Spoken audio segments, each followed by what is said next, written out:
Hi guys, welcome back to my channel. Welcome back guys and welcome back to another episode of Let's Share the Word. And today the word that we'll be sharing is Ecclesiastes 7:15 to 18. Again, Ecclesiastes 7:15 to 18. Let's get right into it. Stay tuned.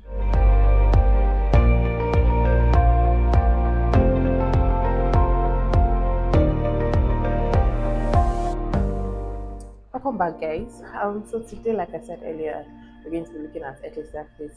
Oh my God, Ecclesiastes 7:15 to 18. If you've not watched the last episode of Let's Share the Word, please do so. Because I mentioned in that video that for the next two episodes, we're going to be talking about moderation in different angles. So if you've not seen that first one, I would advise you see it after this video, before this video, anyone you like. But please make sure you see that video to see the two sides of moderation I spoke about. So I talked about moderation in youth, in actions, in enjoying life, and then today I'm going to be looking at another angle of moderation in Ecclesiastes 7:15 to 18. I would read from my Bible and I'll put it up on the screen so you can follow me. So he says, 15 says, all things have I seen in the days of my vanity.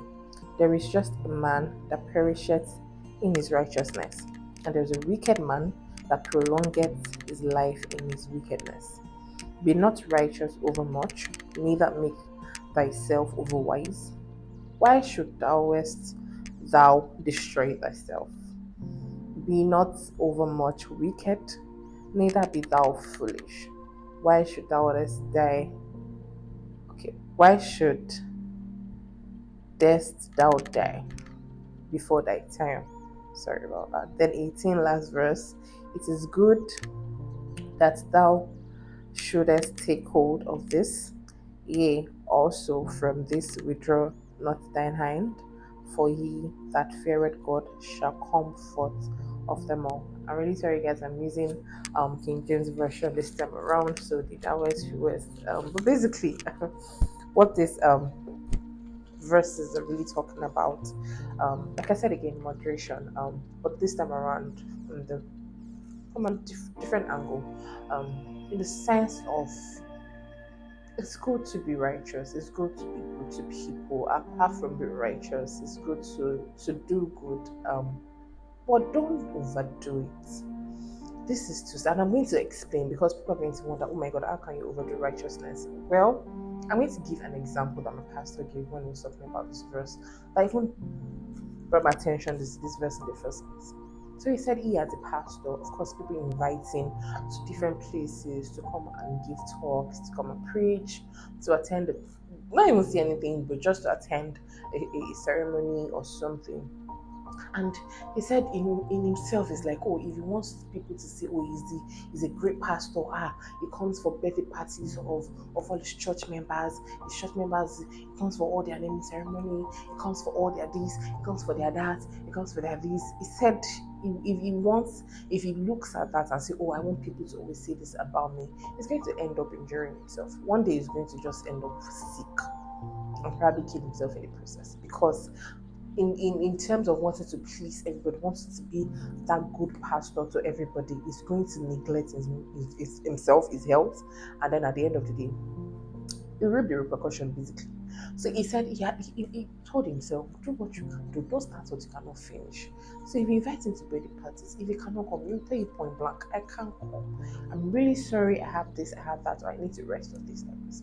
Give an example. One day he said there was an event he goes for annually. The last time he went for that event, they told him to come around 7. That's by 9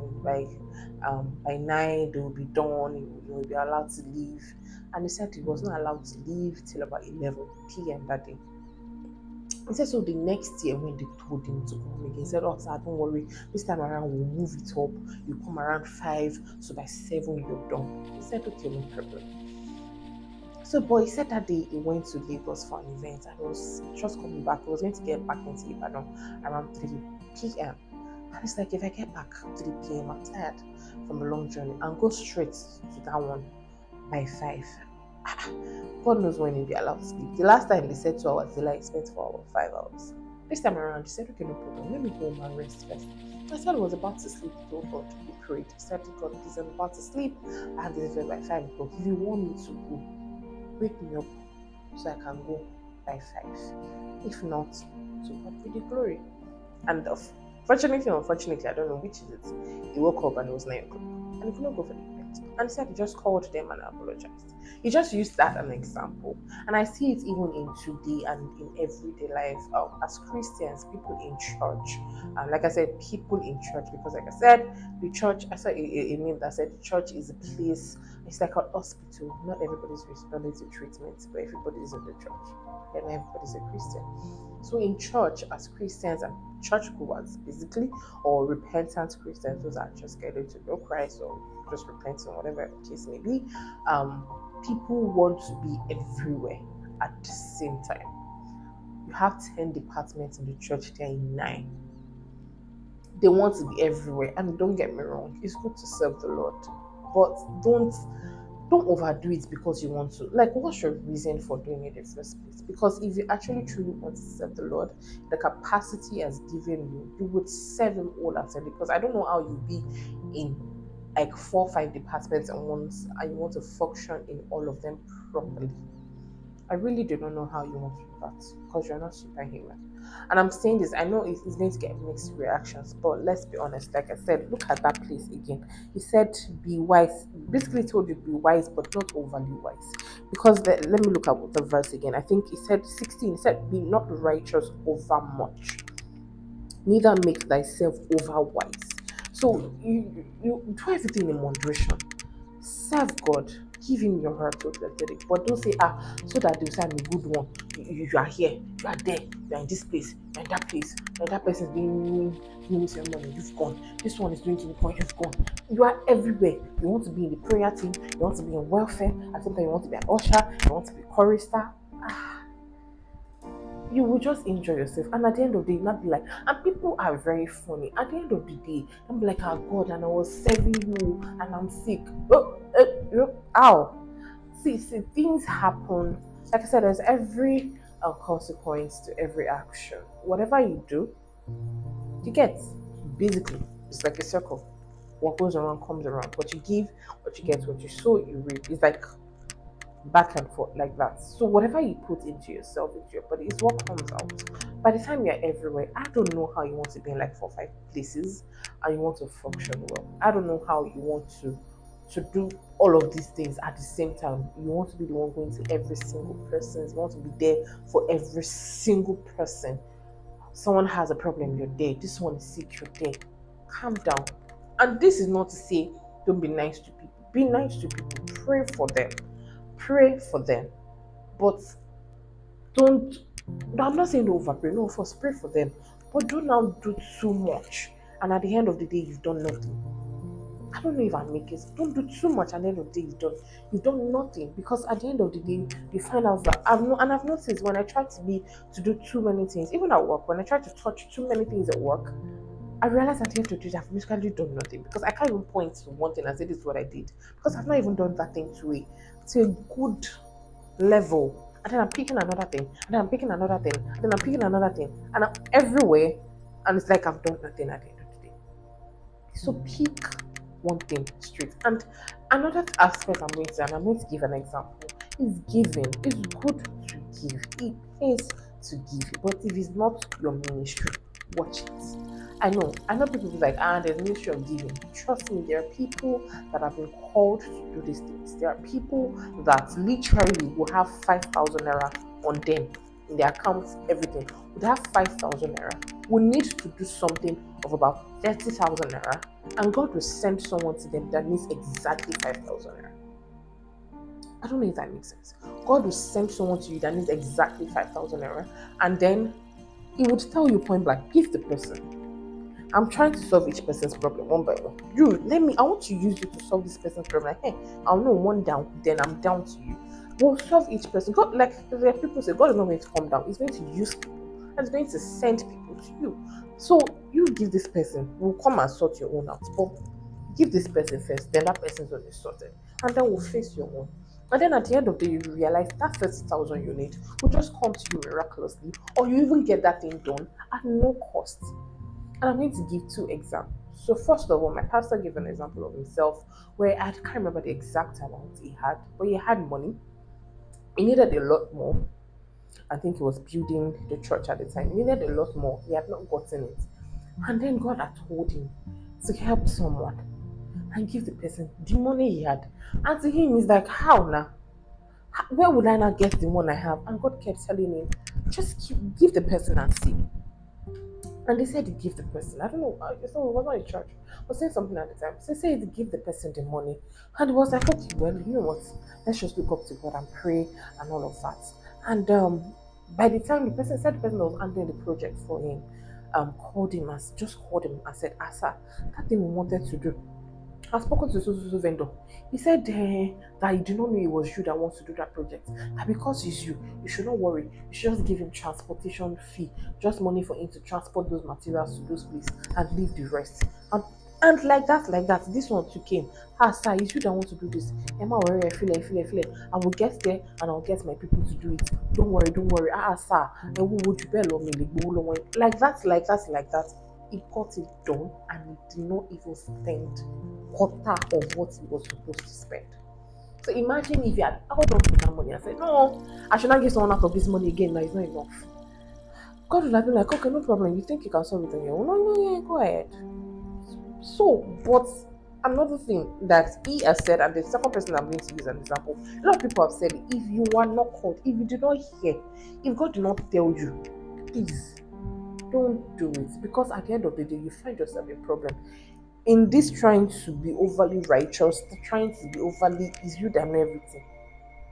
You would get yourself in trouble, because then you will not be able to even accomplish what you can accomplish.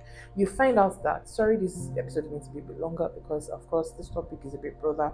I think this is like 4 verses in one. So yeah, you find out that, as I was saying, if you give in situations like that when God has not called you to, you won't have anything to do your own. And then you'll not be calling God, what I gave, what I did this, what I did that, and God will actually listen to you. Because let's be honest, we need to learn to listen at every step of the way. There is no step too small to talk to God about. Trust me, there is no step.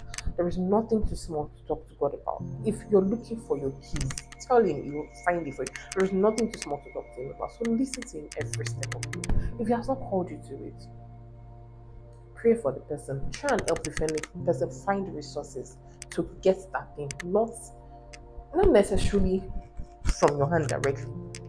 The raise can help people get resources other than you giving them that money directly. Another example I'm going to use this pastor Adeboye. I can't remember the year, but he said he was going to, I think it was a convention they were going to do at the time.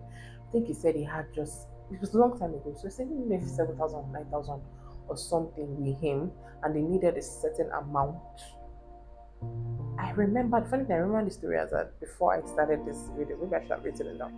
So he said they had a certain amount to him, I think 7 or 9,000, and someone else, they needed much more for the convention at the time. And he said it was in the kitchen, the women were talking to him, they need this, they need that, they need to do this, they need to do that, and he was like, okay, he said he just told him he's heard, he's going to study, he needs to rest, he needs to sleep, that they should not let anybody come in to disturb him. If anybody comes, instead of person sleeping, he needs to rest. And he said he went to sleep. He said while he was sleeping, they came to him that somebody took his hair, and he said he must see you today. He said he was wondering, who is the person that said he must see me today? He said in the midst of that, he heard God, and God told him to help the person. So he said, okay, no problem, tell the person to come in. And the person came in and said, sir, his church, he wants to leave his church, and he needs so amount, and the exact amount the person is the exact amount he has with him. And he said he heard clearly God told him to give the person that money. Let the person have that money and go and do what they want to do. You leave your own, will sort your own out. And he said it was hard, but of course he gave the person the money. The person prayed, of course, was happy and went on their way. He said that same day, another person came to him and said that he's been wanting to come and see him for a while, but he kept postponing. But today, the Spirit told him that he must see him today. So he came and gave him the money he needs to run the whole convention. So imagine things like that. Something, one thing will happen for another thing to happen. God pushed him to help that person and pushed the person that would help him in return. So that's why I said, if you've not been called, giving is a ministry. If you've not been called to it, don't do it. Everything should be done in moderation.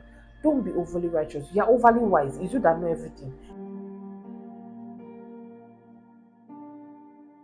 Hi guys, so I lost the audio for the remaining parts of the video. I don't know what happened. I tried figuring it out. I couldn't, but I think I've been able to pass the message for the day, and I pray God helps us as we all try to do right by Him and follow His words and His rules. Thank you guys for watching. I'll see you guys in the next video. Have a great day.